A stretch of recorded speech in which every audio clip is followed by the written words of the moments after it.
So, ladies and gentlemen, it's a great pleasure to be here with you this afternoon. I'm a little bit jet lagged, so if what I say doesn't make sense, help me, okay, and tell me. Now, let me actually continue where you stopped. And I work at the bank, so we have something in common. We're trying to prevent, trying to smoothen out, so to speak, historical events. This is something that differentiates human beings from animals. Animals have to take nature in its full impact. So today, for example, it's raining outside, but it's not raining inside. We have cultured this room, and this room will have constant temperature if it's scorching hot outside or if it's really, really cold. This room will have about 23 degrees. This is what we can do. We are sort of ducking by culture. We are creating the surroundings so that they fit us. We no longer try to accommodate to the surroundings. We accommodate surroundings to us, of course. Now, this in itself, and it's sort of even in the name insurance, the word sure is there. It's not linguistically correct because you spell it differently, but you sort of feel it. By insuring, you want to be sure about certain things. In one way, it's a negative way of what our culture is used to, and that is to use interest rate to bring future to now. Let me explain this immediately. And I can also maybe a little bit go into the subject of how interest rate is similar to alcohol. So what interest rate does, money is something that can travel in time. It's an energy. I look on money as energy. You know, I can send you $10,000 of energy from my account to your account. It's sort of, if a UFO or a medieval civilization will look at us, it's sort of a magic that we send each other these energies. We use a secret word, which is called the PIN code, and only I and the bank know it. And I'm either receiving or sending energy. Now, when I take a loan from a bank, it looks like I'm actually borrowing the money from the bank or from a friend or, I don't know, mother-in-law in the least likely scenarios. That is real trouble. But what I'm really doing is that I'm taking my own energy of the future and I'm sort of teleporting it to now. So when I take a loan of 10,000 euros, basically Tomáš Sedláček at the age of 60 is sending money to Tomáš Sedláček at the age of 36. And I can now buy a car or something, but I have to give the energy back at the age of 60. Now, what makes time travel of money possible is interest rate. Interest rate is the beam me up, Scotty mechanism. Star Trek is right now in the movies again. So we are reminded that this is, in fact, what happens with money. Why is it similar with alcohol? Well, alcohol also, I know it's Sunday. I shouldn't be talking. It's almost like preaching, by the way, yeah? Only the hour is a little different. We should have started at 10 or 11. But just imagine it's Friday. Always when I have a bad day, I imagine it's Friday. So when we drink alcohol, of course, for those of you who are so inclined, but I'm from Czech Republic. I'm talking in Germany. I think this is one of the big common cultural subjects that we have is the beer. So, sometimes it happens that you are very grateful to alcohol because it's evening, you have all this energy, suddenly you're funny. This happens rarely to us during the daylight, but, girls talk to you, they laugh at your jokes, suddenly you discover that you can sing, suddenly you discover that you can dance on tables and bars, and by the look on your faces, I can relate that you can relate to me. And maybe in the middle of the night, you must be thinking, wow, this alcohol thing is great because it's bringing me all this extra energy. But in fact, it isn't. It's a little bit like interest rate. What alcohol does, it doesn't really bring you any extra energy. All it does, it time travels your Saturday morning energy to Friday evening, so to speak. But the energy of the weekend is constant. Yeah, it's sort of plus and minus. And yes, maybe you may meet your wife Friday evening somewhere and that's a very good investment if you look at it this way. But you still will have a hangover, you know. So this is my point of the energy transfer. Sometimes the energy transfer is useful, but you still have to pay the money back. This is sort of the opposite of insurance. In insurance, you put the money from current to make sure that future negative, especially negative events, don't really harm you. So you have these sort of two. One is taking the future and living at its expense now. And the other one, this is the insurance is, and I'll be very critical towards insurance soon, don't worry. But this is the nice thing about insurance. It goes against something that we know what to do. Now, this exactly is the problem of our Western civilization, that we can do the first, we can take the money from the future and invest it now. I just came back from United States this morning, and the problem there is the clearest when it comes to the debt, the debt ceiling debate. The inability of our civilization to deal with the crises outside of going more into deficit is something that is fundamental. We don't even think outside of the framework. The only solution we can do to help ourselves is to go into debt.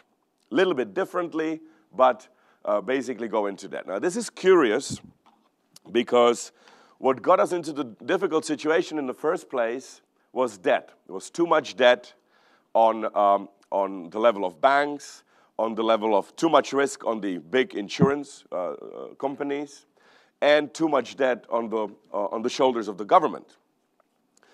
Everybody agrees, all the economists agreed in 2008, 2009, that what got us into trouble was too much debt at the expense of, too much consumption at the expense of debt. Yeah, so you've heard 10,000 times, the big party, is over, and we overconsumed. So what got us into the trouble was too much consumption at the expense of debt. What will get us out of it? Even more consumption at the expense of debt.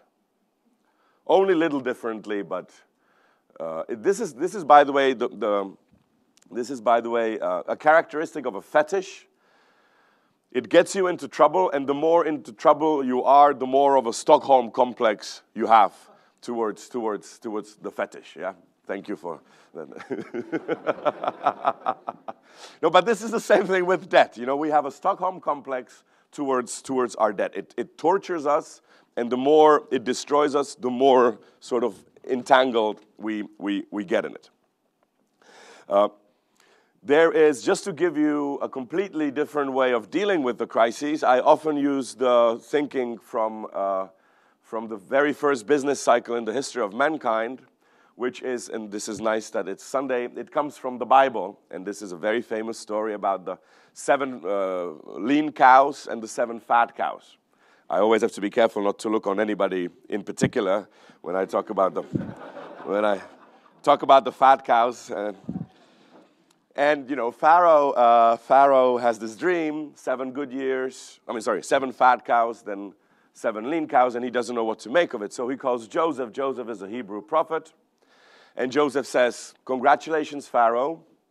You have just had the first macroeconomic prediction in the history of mankind, 14 years to come." So the interpretation, of course, is you will have 7 years of very strong GDP growth and 7 years of GDP decline.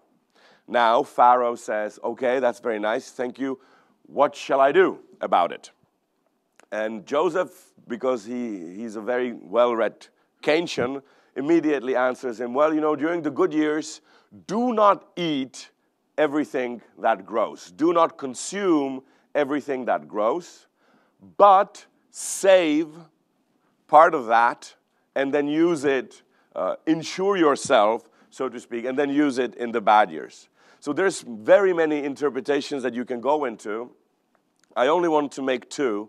Firstly, this civilization, which was primitive and lived about 3,000, 4,000 years ago when this story was created, this civilization, which had 0 economists, not a single one, that was way before Adam Smith, didn't have any mathematical explanations of reality, didn't even have any assumptions of Homo economicus, didn't have any of these beautiful models, managed to go through a very, very severe economic depression without a single penny of debt. They didn't have to borrow any money. They didn't have to raise any ceilings. They went through without spending a penny of debt. Now, how could we, so much more educated, cultured, and doved with economists and people who can do very difficult mathematical calculations, how could we make this, how could we make this mistake? How could we have mistaken a period of the cycle for a trend? How is it possible that we have not saved during the good years and taken the energy when there was a lot of energy, saving it and then using it, so to speak, to cushion the fall? Well, there are a couple of ways of looking at it. Let's first look at the word consume, and let's go again, because it's Sunday, let's go again into the Bible and let's reinterpret the very first original sin of mankind. You know the story about Adam and Eve? People throughout the ages believe that the original sin was the sin of some sexual nature. I mean, it's not that hard to imagine two healthy young people naked in the garden. I get it. But the book of Genesis doesn't really talk anything about sex. But it does mention the word consume 14 times.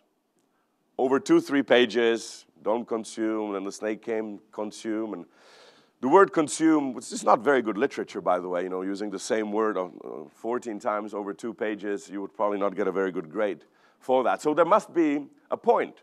So the point, I think, or another layer of interpretation, is this consumption appears to be an extremely economic topic, but in fact it isn't. It is, well, it's of course economic topic, but it's much larger than that. The original sin that Adam and Eve sort of went into, you could also very easily read as a sin of overconsumption.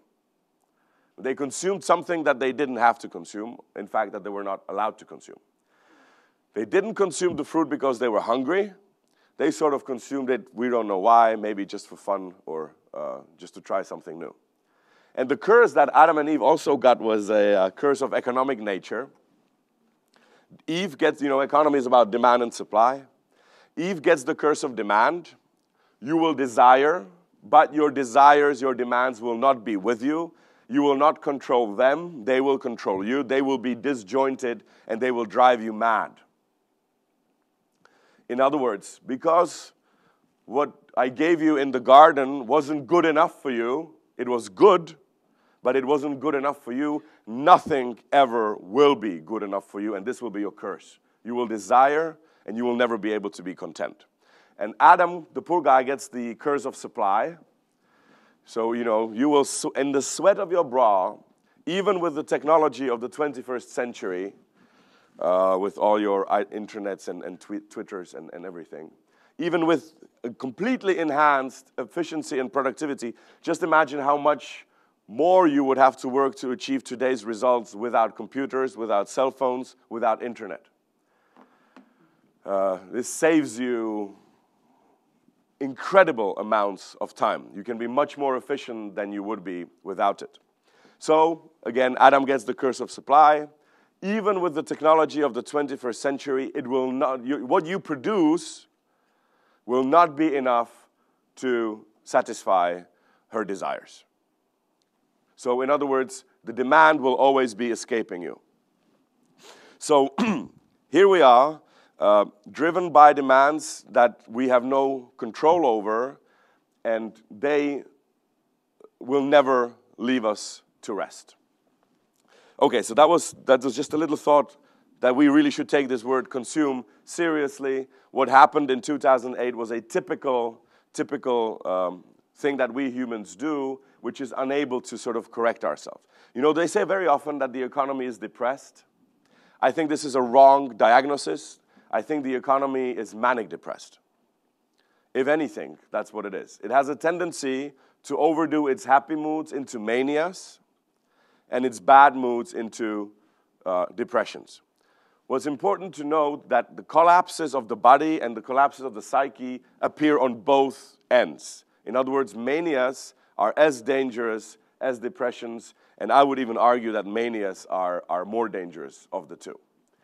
Now, and again, when I listen to these debates, very often all I hear is, well, we wish that this mania give us back our manic period, give us back this tremendous growth, low unemployment, etc., etc., etc. Now, I am now going to be arguing about the fact that the depressions are not dangerous, the manias are more dangerous when it comes to economics. And then I will talk a little bit about how we can insure ourselves against this, this predicament. So why am I going so much against the stream of everybody talking about, no, we need to start growth, we need to jumpstart growth, the only way out of the crisis is to start growing again. This is what you hear all the time, and I, of course, completely resist this, because, I mean, think with me here how the American crisis started. It wasn't like American GDP went down, then unemployment went up, then companies started going bankrupt, and then banks bankrupted because companies were unable to pay the money back. No, it was exactly the other way around. GDP was growing a record amount of years at a record level. Unemployment was record low. Efficiency was extremely high, the biggest efficiency America ever had in the history of mankind. So macroeconomically speaking, there was not a cloud in the sky. The sky was blue, unlike today. And that's when the crisis happened. It was a full throttle bankruptcy. We ran at full speed into the wall. It was a manic-driven collapse, or a manic-driven collapses. So now, of course, here in Europe, we have the two cases of Greece and Ireland. And people, Ireland to me is an example of the depression-led collapse, while Ireland is the opposite. Now, what you read in between the lines in newspapers all the time is, if only the Greeks would work twice as much as they do, they wouldn't have a problem. If only they would be twice as efficient, if only they would pay their taxes, if only they would follow the textbooks and do things more properly, they wouldn't have a problem. You know, this is what you read all the time. I disagree, but let's now take this argument at full value, and let's be fair, and let's take the same binoculars, and let's have a look on Ireland. Now, isn't Ireland exactly the opposite? If only Irish, especially our colleagues, bankers and others dealing in the financial world, if only they worked half as much as they did, they wouldn't have a problem. You know? If only they wouldn't be as efficient. If only they wouldn't be so well studied. If only they wouldn't have followed the book so much. If only they made little more mistakes. If only, etc., etc., etc. And the Irish problem, that is to me the kernel of the crisis. The Greek crisis is a casualty of war, friendly fire, intellectually uninteresting. Because all of you knows what to do in Ireland intellectually. You know, there was this Dutch politician who said, you know, it's not that we politicians are stupid and that we don't know what to do. We know very well what to do. What we don't know is how to be re-elected after doing it. You know, this is the Greek problem, yeah, sort of a problem of democracy, not a political problem. Everybody here knows what to do with Ireland. Now, but tell me what to, with Greece. But tell me what to do with Ireland so that the situation does not reappear. How exactly do you, we know how to treat a depressed person, but how do you treat a manic person? How do you treat a manic banker? You know, a guy who sort of has rosy glasses. And the story that we learn from medicine, the same story that we learn from the book of Genesis, is that the cure that we are giving ourselves today is completely wrong. Because, I mean, if you give the diagnosis is very important. If you have a depressed person, then yes, give him or her antidepressants and pray that it works. If you're dealing with a bipolar disorder, a manic depressed person, it's not a very good idea to give them antidepressants. Because that's exactly what we're doing now. The inability, so again, let's go to alcohol, you know. Treating a manic depressed person, only treating the manias, is like when you approach an alcoholic and only treat his or her, they told us we have to speak politically correctly, so her hangovers. If you actually come up with a silver bullet against hangovers, you've not solved the problem. The problem of an alcoholic is not the Saturday morning. The problem of an alcoholic is her or his Friday evening.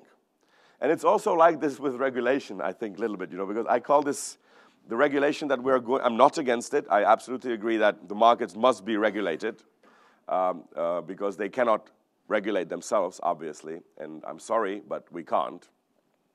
But on the other hand, it's what I call a hangover regulation. You know, you wake up Saturday morning and you're full of self-regulation. I don't know if you've noticed. I will never, ever drink that combination of drinks, not with Joan. I will not in that bar. And you don't even feel like drinking because you're hangover. And so it's very easy to make all these regulations. And, you know, I don't know if it ever happened to you. But so this is no problem. I like this. I mean, and it's easy. My question is, what happens to these regulations next Friday? And that's really where the hidden problem is. Now, to a manic depressive person, to a person suffering from a very severe illness called bipolar, I got a letter, by the way. This is what I used this in an article. This sort of, I likened the economy to a bipolar patient, and I got a letter from a medical facility for people with bipolar that they felt insulted that I compared them to the economy. I meant it in a good way, but obviously didn't fly there. But the way you treat the way you treat a manic depressed person is that you give them mood stabilizers. In other words, you slow down the manias and you increase. You take the energy from the manias, you increase the amplitude of the business cycle, so to speak, which in a way is the role of insurance. You don't spend all your money, but you sort of spread it out evenly. Okay, so this looks very nice. Now this is the point where I'm starting to be critical. The problem with us is that we cannot properly calculate this. Let me start with interest rate. This is closer to me a little bit because I work at the bank. Interest rate seems to be the kernel of the problem. You know, since time immemorial, and this is somewhat interesting, all cultures that we have written legacy from were very careful about interest rate. You can go to the Old Testament. This is perhaps most familiar to us because it's part of our religion. And you will recall all in the books of Moses, you should not use usury, don't use interest rate, blah, blah, blah, blah, blah. But you can also find it in Quran, you can find it in Vedas, you can find it in Hammurabi Code, you can find it in Aristotle. Curious, because interest rate doesn't seem to be, you know, we don't think of interest rate as being the problem, but all our ancestors did. All our ancestors from all the cultures that had any influence at all to the development of today's world were very careful, if not critical, against interest rate. They basically said, don't use it, and if you must, use it as little and as carefully as possible. Today, we have made interest rate a cornerstone of our capitalist system, if you will. It's almost unimaginable without it. And the reason that Aristotle was so careful about interest rate, was basically saying, we don't understand it, so treat it with respect, don't overuse it. It's like when you don't know how to ski slowly, don't overdo it. Now, My point is that we still do not understand what interest rate is, and we cannot calculate it. If we could calculate interest rate, the bankruptcy of Greece would be business as usual. Because we have been lending to hundreds of countries for hundreds of years, and surely the whole meaning of interest rate, or the risk component of the interest rate is hedging against the probability that this thing will go belly up. But when it did, it destroyed the whole system. So, coming back to the way I started this talk today, is that we try to rid the system of uncertainties. So this is a perfect example of the credit default swap. Yeah, this was an insurance against defaults. So I lend money to you, and then I go immediately to somebody else, to an insurer, just in case you default, I'm not going to lose my money. So in other words, it looked like a 100% sure transaction because I was insured against any possible defaults. So, but what really happened is, the problem with uncertainty is you cannot rid it completely. We took the uncertainty and we, as if got it away, but the uncertainty of my loan did not disappear, it just moved into the system. That's why the whole system was at risk of collapsing, because my personal relationship there wasn't at risk because I had it insured, but the whole system was wrong. So the Greek bankruptcy wasn't really about Greece. We were there saving the whole system of this interest rate of insurance. So, you know, it's like a little bit like, interest rate to me is a little bit like an umbrella, which is good always, except for when it rains. Or even better, this is something that David Orrell uses, that the system of hedges, of credit default swaps and interest rates is like an airbag in a car that works always, in all situations, except for car crashes. And that's exactly, in a way, what has happened. Now, the whole reason why we have these risk models is exactly the whole reason why we have these risk models is to prevent us from being hit by individual bankruptcies, to be able to sort of take them, but the result was actually completely opposite. And this is something that we really need to be aware of. Why did this happen? Well, I think we believed our models too immediately. Today, many philosophers say that we live in a post-ideological age. I would here take exactly the opposite stance. We live in the most ideological age ever because we fully accept our ideologies not to be ideologies, but to be true. In other words, the home run of every ideology is not to appear like an ideology. The home run of ideology is to appear like truth. And this is the problem. We have taken our models as if they were true. They're models. And here, let me go a little bit more into the way of how these beliefs happen. In economics, it looks like it is a body that is devoid of beliefs, myths, personal religions, opinions, normative statements, ethics, etc., etc. Economics appears as a hard science, almost like physics. The trick that this was achieved by was that we've taken the soft and we've pushed out the soft into the context, in our case, in assumptions. And the result of that is that the results of our models look extremely scientific and extremely hard. But in fact, they are soft. Let me again illustrate this immediately as an example.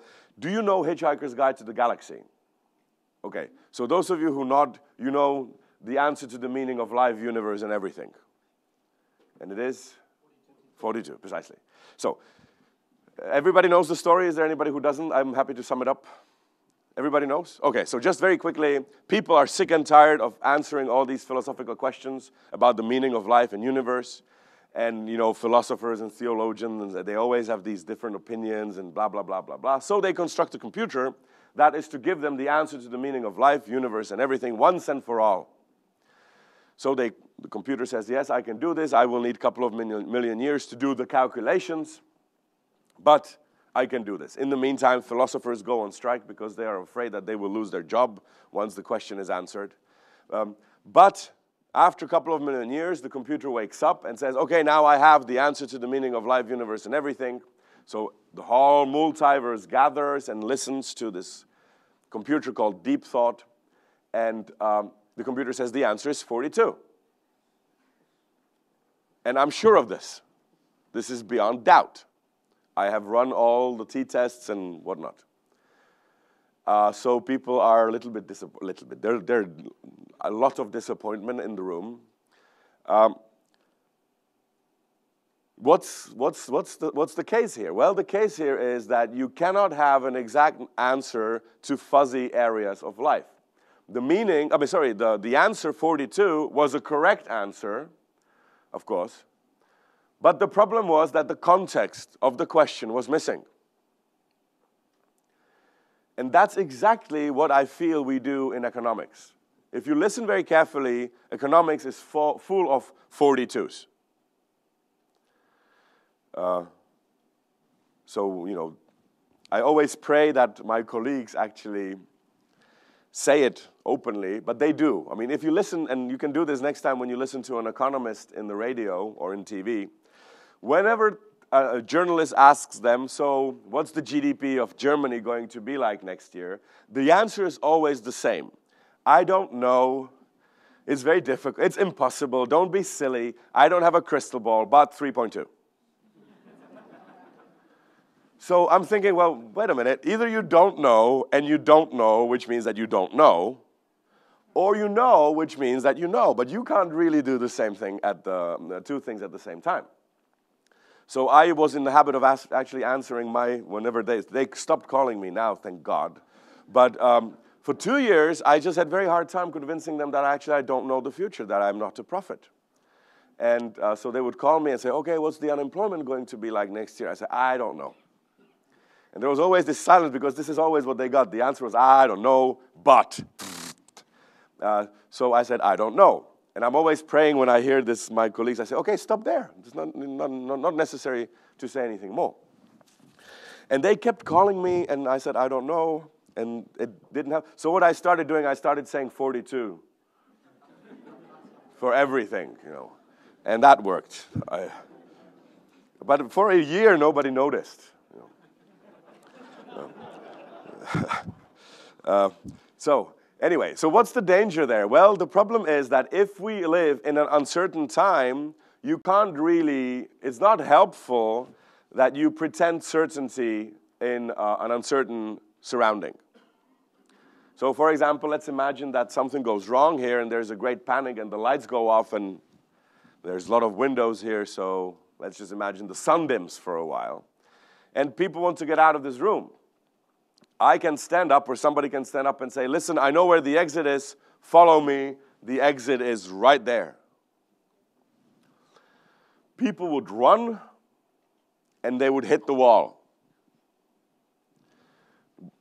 What's the problem? Well, if we are in an uncertain time, the room dims, the natural thing for a human being is to go down on its knees and very slowly, you know, try to find its way out, meeting a lot of new colleagues on the way. You know.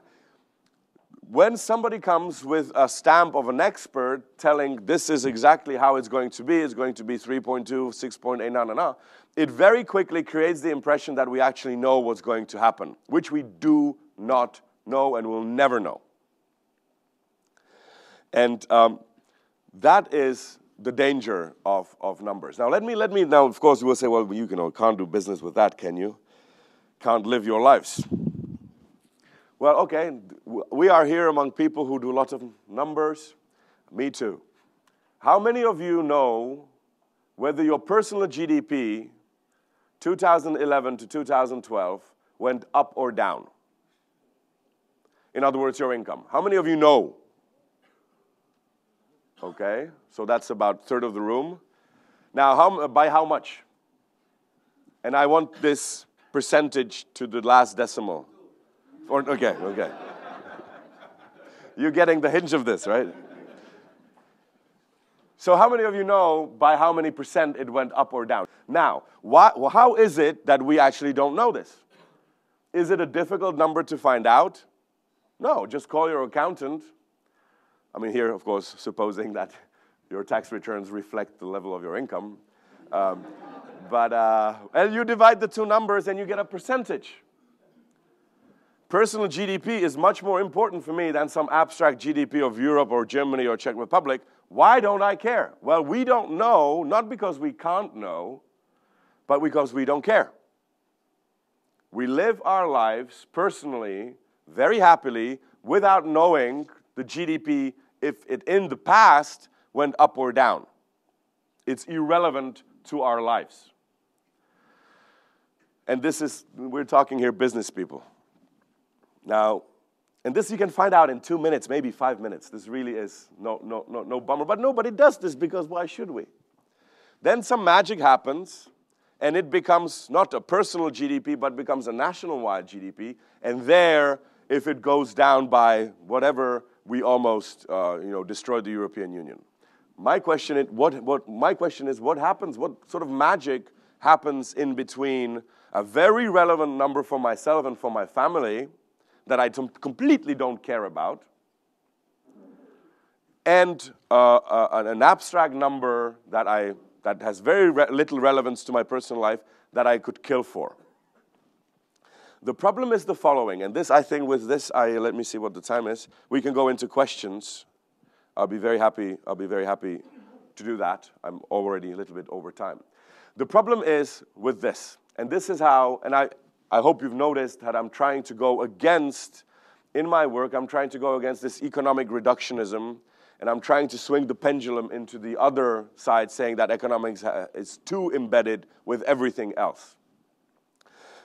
This is where the problem is, I think, and I will close with this, and I hope I said enough provocative things to open a debate.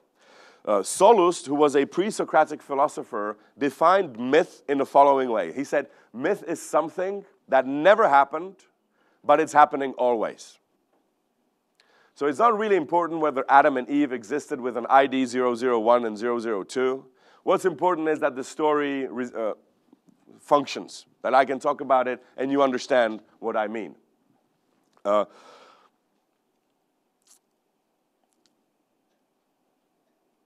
This is okay. We make an assumption in the morning as an economist. Human beings are rational, utility maximizing individuals. That's fine. It's an assumption.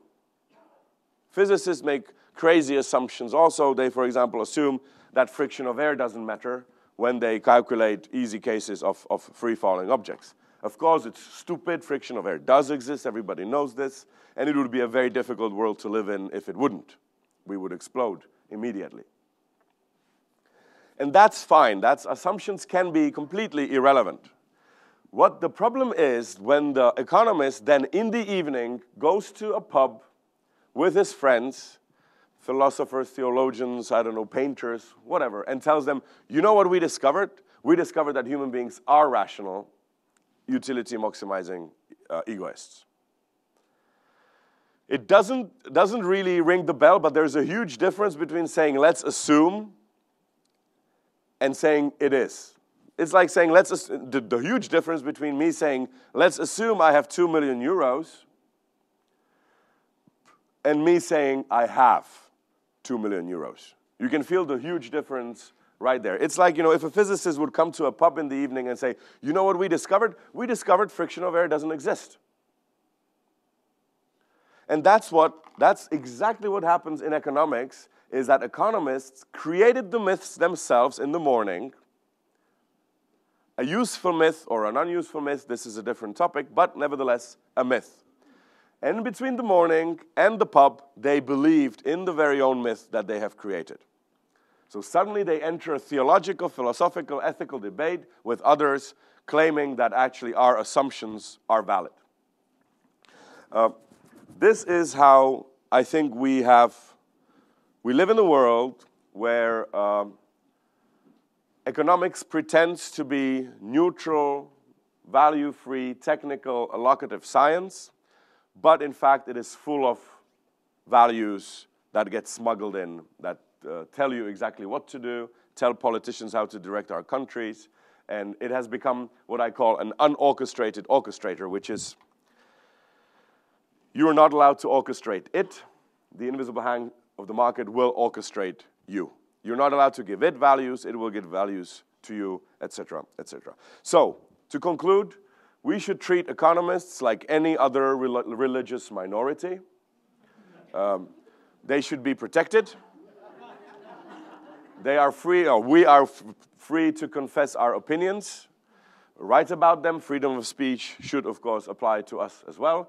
But as with when you deal with any religious minority, you have to go a little bit like, okay, so the earth is flat. Right. Thank you for your attention. Yes. A microphone is coming. Sorry. Now I have to defend economists a little bit. You come from Finland? Yes. Miten menee? Hyvin. Hyvä. Kiitos. Hauska tavata.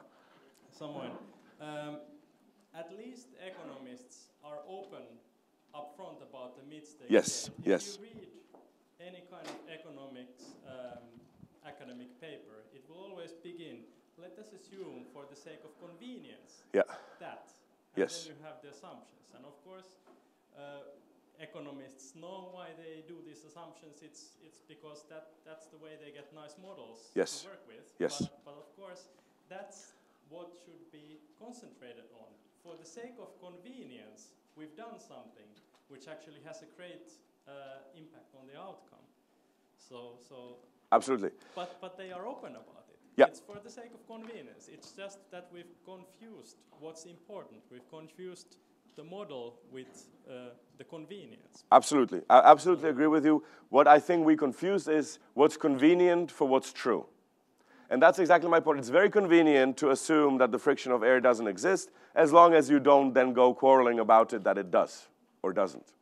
And but on your previous point that economists are very open, yet this is why I think it's such a great time to be an economist, because economics is going through repentance. Let me again use this very religious term. 2 years ago, the topic of Davos was the Great Transformation, and the subtitle was Looking for New Models. In other words, saying that we need something differently. This is the definition of repentance. We've done something wrong. We don't know exactly what, but forgive us. I think the prayer of us economists should be, Father, forgive us, for we don't know what we are doing. And this is true. We really don't know what we are doing. You know, when I'm a little bit more in the fiery, I say that we live in the society of Fachidioten. You know, which is a beautiful German word that doesn't exist in any other language. Talking about words, it's also funny. If you remember when the crisis started, there was this huge talk about Schadenfreude. You know, the European Schadenfreude, which is a word that doesn't exist in English. This sort of a na. It doesn't exist in it, which says a lot about our English friends, you know. It says a lot about us, but so that you don't feel bad. In Czech language, we have 7 synonyms for the word, Schadenfreude. It seems to be a national hobby.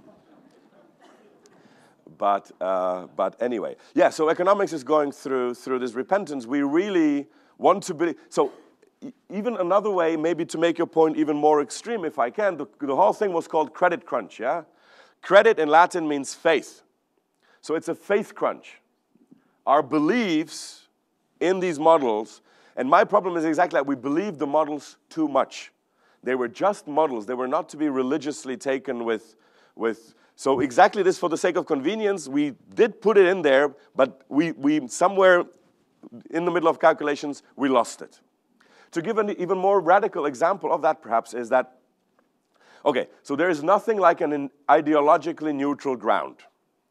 I mean, you either believe in religion, or you believe in science, or you believe in that you believe, or you believe that we should be careful here. We should say, not that I believe something, but we should say, I believe that I believe Christianity, but not really. Or, to be fair, atheists also believe that they don't believe, but not really. You know, it's just to believe that they don't believe, and the other way around with that, I think is the right way of looking at it. But more fundamentally, to the point, we want to exit, we want to believe something else, but we have nothing else to believe. So this is the problem. This is what creates the inertia of our models and our textbooks. We know it's wrong, but nevertheless, we must believe it because there is nothing better to believe. We have not produced a better, and this is how I would, sum up my Davos experience. Of course, immediately after I came, the media was asking, so how did you feel? And it was very difficult for me to express it. After 2 weeks of thinking, I actually realized that I've never seen so many clever people completely clueless, including me. I mean, clueless, not clever. But, Nobel Prize laureates, religious leaders, Buddhists, philosophers, all of them, again, started their speeches, I don't know what to do, but maybe this and maybe that. But it's a very difficult task, because just think, again, going to my favorite theoretical physics, just imagine that there would be a symposium like this and of theoretical physicists, and God, let's assume he exists, would come down and say, okay, you're so clever, today I have birthday, you can change one fundamental law in the nature of the universe. So now, the question is, what would physicists do? Would they come together and say, okay, ecology, that's very important. Now, maybe we should reduce the friction constant. If we reduce the friction constant, then our cars would be able to go on much less fuel, whatever. And so they would sort of, my first question is, would they change anything, physicists, if they could? And the second is, what would it be? And the third question is, how long would the universe survive if it wouldn't collapse in the next nanosecond after changing that? Because it's quite well balanced. This is the problem of us economists. We actually can change these things, but we don't really know the consequences. It's a very, very difficult job. And if it's difficult for you to imagine what the physicists would say today, imagine how dangerous it would be if you gave the same question to physicists 100 years ago. There we are sure that their answer, if they would want to change something, would destroy the universe immediately. Because their knowledge was so limited, in all their models it looked like it would be a great idea if something was a little bit higher, but the moment they would change it, the whole universe would collapse in a second because there would be a disbalance. So that's my first point. And let me illustrate how this is done, the point that you have said. I don't know, Samuelson, this is a textbook that you have all read, I suppose, economics. There it says, in the introduction, it says that Paul Samuelson says, the role of this book is to teach you to think like an economist. But immediately, you must ask yourself, okay, but which one? Do you mean Keynes, or do you mean Friedman? Do you mean Hayek, or do you mean Marx? Or was Marx not an economist? And you get into all these sort of complicated problems. And one thing that you can be sure is that if you put all these economists into one room, one thing they wouldn't agree on is the textbook of Samuelson. So it's not like Samuelson comes up and says, oh, you're really talking about this. But they would just go, no, screw yourself. This is completely outside of the... So what Samuelson does there is, now the trick that you are talking about, I'm trying to play it in slow motion so that we can see where the trick happens, like with a magician, so that you know where he's pulling it out. What Samuelson really should have written would be, I want you to think like me. I want you to think about economics like Paul Samuelson. And it would be even more honest and more appropriate to write, I want you to believe like I believe. I want you to believe that it's useful or possible to assume and the way he does it is actually quite fascinating.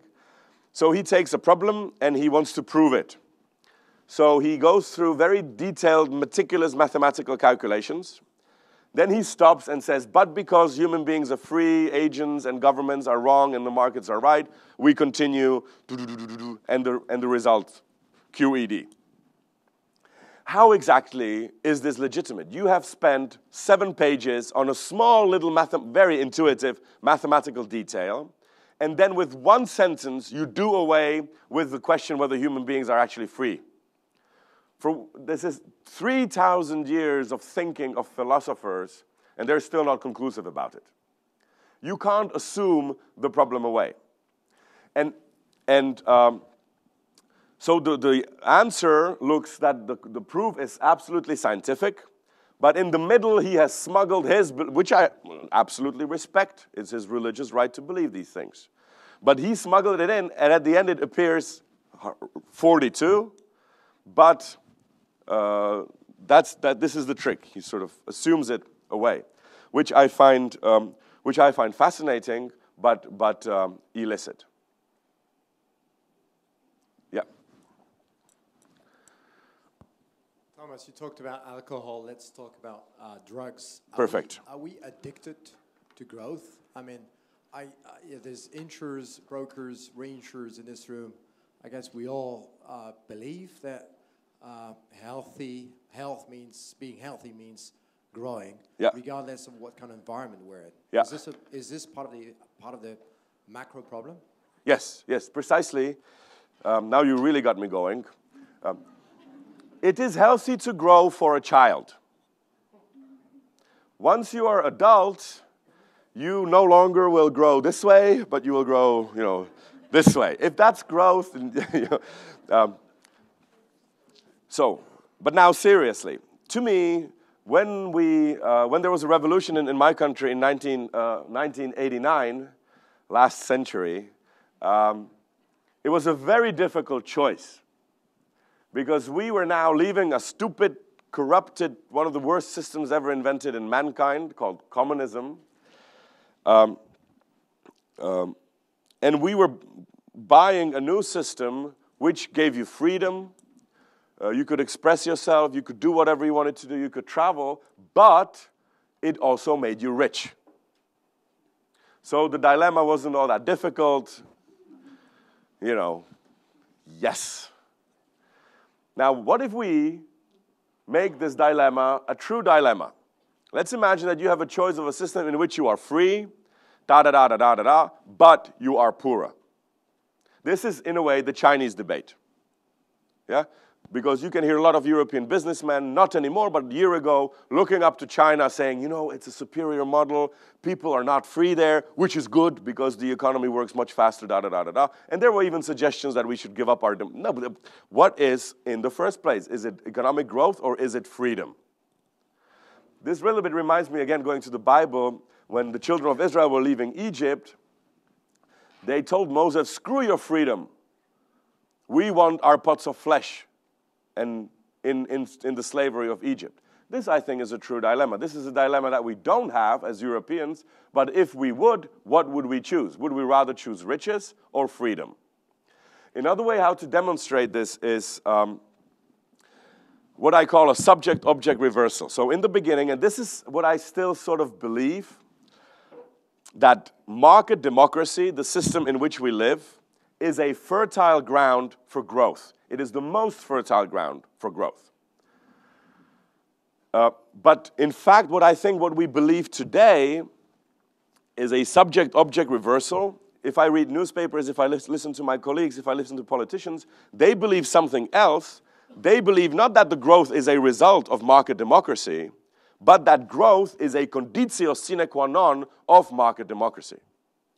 In other words, deprive us of growth and markets will collapse. Deprive us of growth and democracies will collapse. Or even more, a year ago, now it's a little bit cooler again, but even a year ago, deprive us of growth and this whole European Union, we're ready to throw it away because some region right down there doesn't grow. So what's the difference? Well, the difference is huge. I believe in growth. I'm not against growth, but to me it's a priority number 5 or 6. And if it happens, hallelujah. If it doesn't happen, cool. there's even, if I can, you asked me to be provocative, so I will. There is this very perverse, little bit sick French movie called Le Grand Boeuf. I don't know if any one of you have seen it. Basically, a couple of very rich people go to the mountains and they eat themselves to death. Now, the problem there is very interesting. So, okay, during communism, we also had crises, but they were of opposite nature. We wanted cars. Is there anybody from actually a former, there you go, from where? Latvia. Okay, anybody else? Moldova? Poland. Dzień dobry.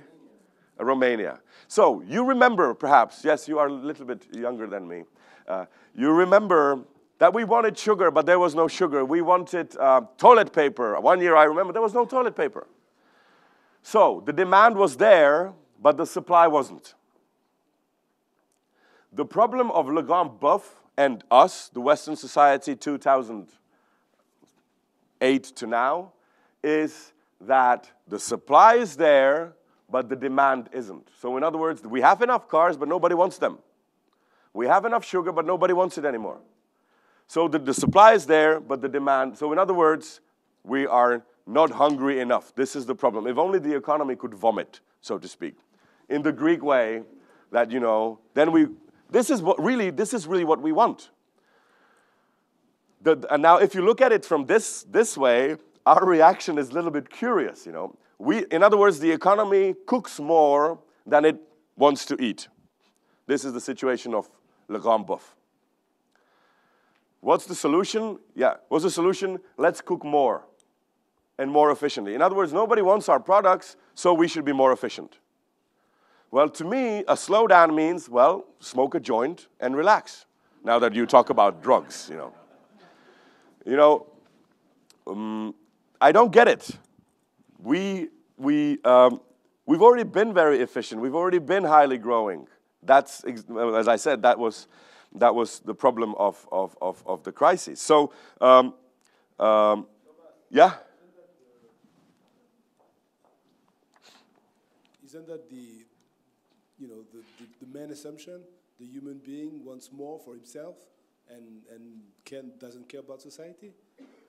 Okay, let's take that point. And there was another question there. I'm sorry, yeah? Yes, I had the question on, you mentioned the interest rate, historically, going back to the Bible, one shouldn't charge any interest rate, but from that viewpoint, we're in the best of the worlds at the moment because there is hardly any interest rate charged by the national bank, so the money is kind of, credits are given for almost for nothing, so wouldn't that be now exactly then the remedy? Yeah. Okay. So I think I can even join these two questions into one.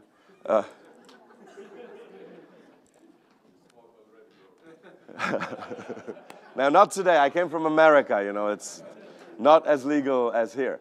Now, what you talk of is two basic, or even one basic characteristic of a human being, the oldest archetype. That's why I also called it sort of the original sin, because now we are dealing with one of the most oldest demons, if you will, of all mankind, is exactly what you described, that we want more and we don't really care about the surrounding. Now, let's pause there. And interest rates means that the system must grow. In the sum, if you expect a return, the system must grow. So interest rate actually even disallow the state to be steady. Now, there's this wonderful book by Skidelsky, Father and Son, How Much is Enough? I don't know if you've read it. I recommend it very highly. My answer to this is never. The Garden of Eden was already paradise, and yet we didn't have enough. So, and we were talking about this over breakfast, that, in philosophy, it's the idea that the biggest enemy of good is evil.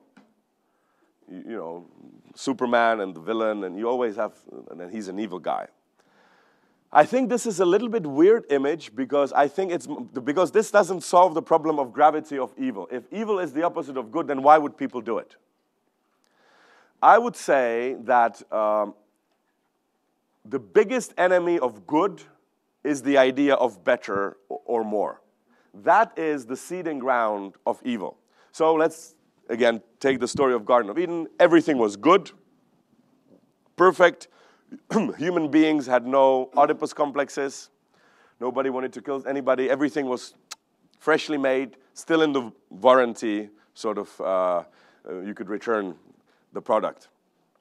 Even there, we read that Adam felt alone, and even there, they didn't have enough. They were discontent with the state of things. Now, I would actually pause here and give a following thought. Now that we're thinking about the best system for mankind. Okay, no, sorry. One more thought to this. This is Adam Smith's, the very famous example of the butcher. You're all familiar with this. The butcher does not give you meat because he likes you, but because he wants to have more for himself. And thus, he helps the society. Now, economics appears as a cynical science in which it looks like you only care for yourself. But actually, again, if you slow-mo this thought, it's actually an altruistic science. What do I mean? Well, if economic would be purely egoistic, what Adam Smith would have to say is, and the butcher sells the meat to you because he wants more, period. But the full stop isn't there. The sentence continues, and that's how he does better for the larger group. In other words, this is the idea of the invisible hand of the market. The individual wants to be egoistic, but damn, I did it again. At the end of the day, I was altruistic. So the argumentation there is really, in fact, altruistic. Even Ayn Rand uses, at the end, when she advocates egoism, she advocates it because she says it's better like that for everybody. So she actually, even Ayn Rand, who was sort of an extreme Tea Party, I would say, today, she argues with common good, an altruistic idea. So, to answer your question, yes, this is something that we will always have to be battling. We ourselves know that this is unsustainable, but still we do it. This is a beautiful way how Jacques Lacan, a French philosopher, psychoanalyst, said, you know, I know very well that I shouldn't, but I still do it. And the idea of self-regulating us human beings is the whole topic of economics, also a whole topic of religious studies. So now let's go to this, trying to invent a perfect system with interest rates, without interest rates. My problem my reading would be different. I would say, and now joining your question, just because the drug is for free, interest rate 0, so we should go into debt, that doesn't mean you should get addicted.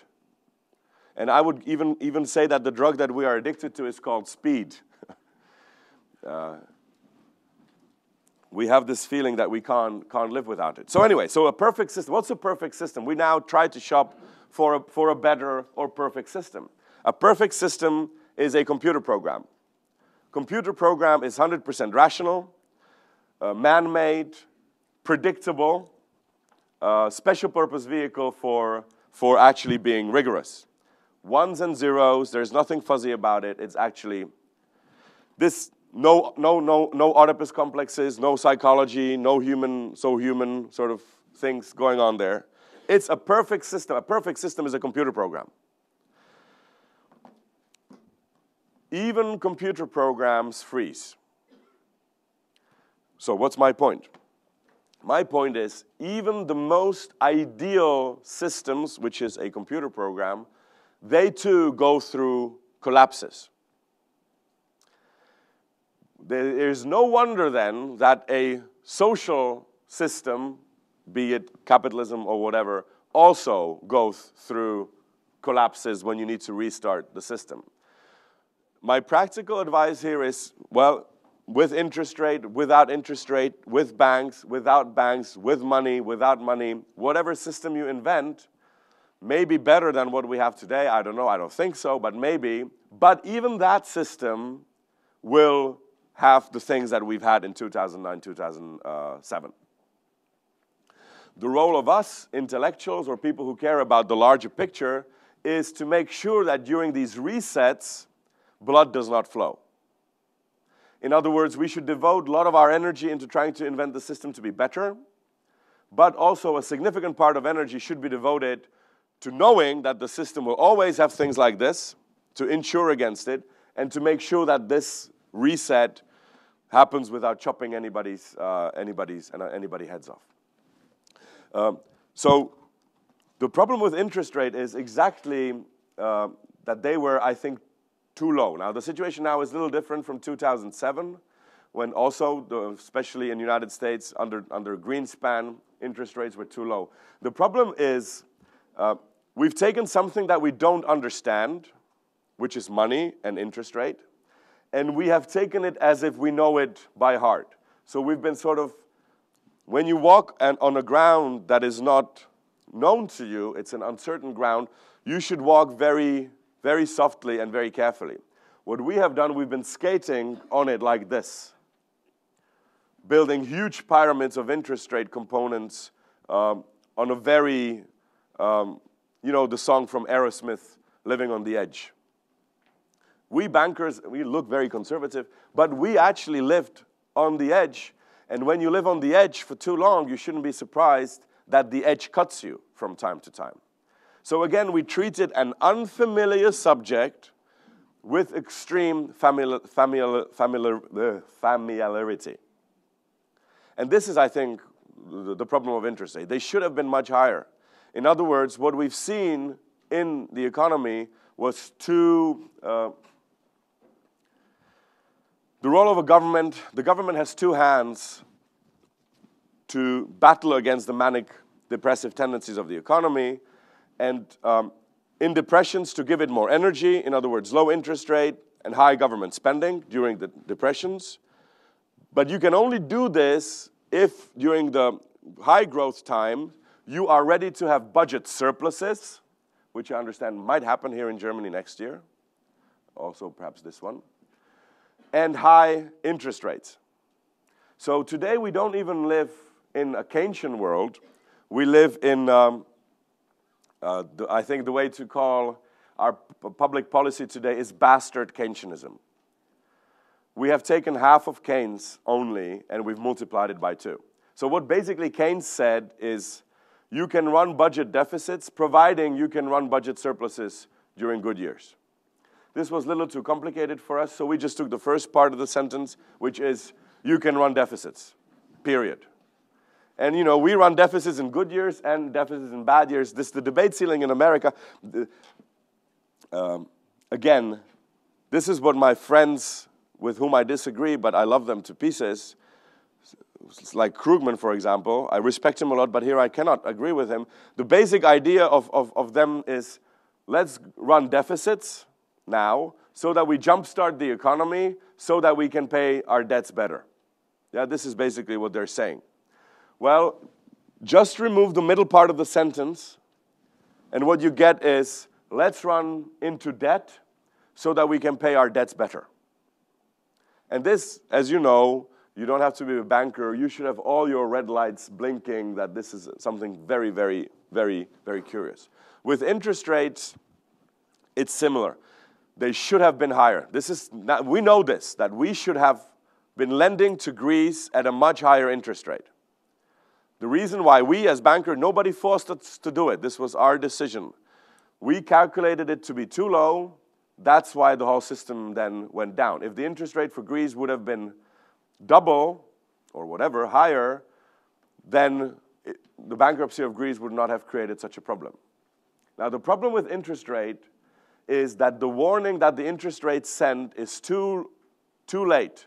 In other words, the country, people are lending to it, the country runs into trouble, you increase interest rate, but this will not cause the country to borrow less, but to borrow more.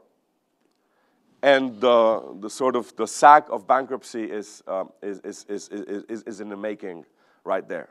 So I would rather have higher. My point is to have less of this. lending. And higher interest rates will have, lower interest rates will make lending even more abundant. And the problem there is that you cannot go into negative interest rates, I mean, technically speaking. You can't give people money, although it happened here, which was sort of interesting. You can't give people money for borrowing money from you.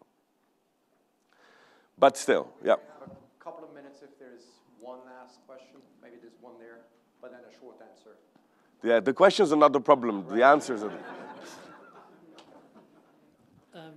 Yeah, there was an English novelist, G.K. Chesterton. Oh yes. Who was a priest as well. Who said, when people stop believing in God, they don't believe in nothing; they believe in everything. Superstition, exactly. Yeah. Yeah. Now, so you described economists as myth makers. Yes. In a way, and you've also talked about it, but the fetishist nature of this is using the problem as a solution. So Perfect. I mean, so what have you got to say to us about where we go next? Have you got any sort of, is there a way forward, or is there just the way forward is to create a consensus, and having created that consensus, that then legitimizes the solution? Perfect, perfect. Well, thank you very much for that. Carl, great, and I quoted him today, was it with you, that we travel to return. This is also what Chesterton said, which I find very interesting, because if you look into the directions, for example, let's again, because it's Sunday, please forgive me, the main direction in the Bible isn't forward. The main direction in the Bible is return. The prodigal son returns, humankind sort of returns. The return is the main topic when we talk of directions. I very much like your problem as a solution approach to this fetishization. And exactly, Chesterton said, if we cease believing in God, we will not believe in nothing, but we will believe in superstition. Suddenly, the black cat walking across the street is a message. This I like very much. That's a very beautiful point. Now, what soll man tun? What should one do? Well, my idea is to de-fetishize. If we want to be rigorous, we should be rigorous all the way. So if I make an assumption, I should say, well, let's say 50-50 human beings are rational, 50%. Yes, that's the probability. So my model is built on in a 50% world. And then another assumption that they're rational, da-da-da-da-da-da-da-da. So I might find a very exact answer in a model that covers 8% of reality. Why don't we do this? We assume whatever we want, and we don't attribute any probability to it. So for convenience sake, this is how we should do. Yes, we have an exact answer at an 8% world. And if we would do this, it's not important that we get the exact number, but we would be very careful that this is a model that works at an 8% probability scale. So in other words, the probabilities that you're getting from your models is not the only uncertainty that you're facing, because there's a probability of the probability. There's a probability that the model that you're using is wrong. And it's a very, very high probability. I mean, just imagine that today you would use the models you used 10 years ago. You yourself. That would be laughable. But there's this beautiful book, This Time It's Different, by Rogoff and Reinhardt, thank you, which argues that this is sort of the ad hoc, of course, and we also economists are very good at this. Ha ha ha, look how stupid we were yesterday, but today we know how to do this, and today you must trust us again. And of course, I had the best, because, I make fun of myself. I make fun of economics because I'm an economist. If I'd be a sociologist, I'd make fun of sociology. The habit of economists was to make fun of everybody else and to take ourselves very seriously. I do exactly the opposite. I make fun of economics, and I take everybody else very seriously. I take the Bible seriously. I take philosophers seriously. I take sociologists even seriously. My wife is a sociologist. And that was a little bit nasty, but so what I did is I was traveling around, and I really angered the governor of our national bank, because he came with his predictions. This was 2010, and he again had this slide with, next year is going to be like this, da-da-da-da-da-da. And then was my turn. So the only thing I could do is I did the same thing, only I did my own presentation, which was 1 year old. And I presented what I myself believed a year ago, how GDP should grow in 2008, not a single country that will experience negative. I mean, the graph was right, only the minus sign was missing. So in absolute terms, the absolute value of my predictions was correct. But otherwise, so the answer is to de-fetishize. So, okay, I will surprise you. I believe in the invisible hand, but of the society, not of the market. We have fetishized a propensity that belongs to the whole society, and we've given it to the markets only. So, to explain a little bit, but shortly. The society has a way to regulate itself. So when there is too much, there is too much corporate thinking, a generation of hippies will be born. When there's too much bureaucracy, Kafka will be born. When people are too serious, when society, that's why we are here, because the society self-regulates itself. When a little part of the society breaks, which happened in 2008 with economics, it broke, there comes another part of the society and creates a protective layer, like when you break a bone, it puts bondage around it. And in this case, what broke was economics, and the bondage was put there by politics.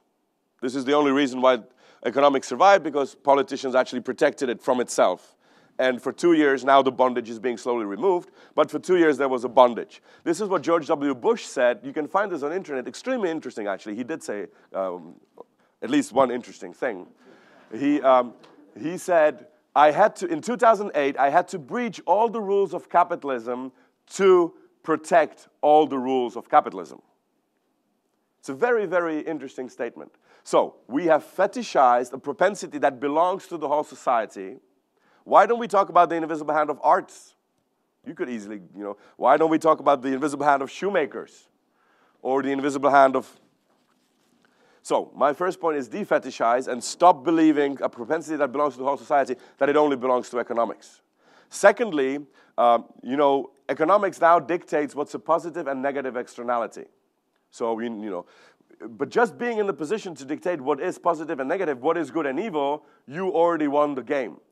In my reading of the world, the economy itself is an externality. And I will close with these two things. In the original viewing of economics, we traditionally believe that breweries sell beer. This is so trivial, we don't even think about it. It's not 100% correct. I think it's much more correct to look at the world that breweries don't sell beer, but breweries harvest beer culture. So, and suddenly the whole view is different. Suddenly you take care about the common field. Suddenly the culture is embedded in economics. By drinking beer, by the way, you're not drinking only beer, you're drinking culture. And in a society where there is no beer culture, you cannot make any profits on beer. Simple as that. So there were 2 points you wanted to cover. Okay, my last point is and I'm sorry that it's always like this. It gets always very interesting towards the end. This idea of trying to make things perfect is treacherous. I like vodka lime. This is one of my favorite drinks. Just for you to know. Now, if you want to make your toilet detergent smell exactly like freshly squeezed lime juice, you must not be surprised when your freshly squeezed lime juice in your vodka will smell exactly like your toilet detergent. Thank you very much.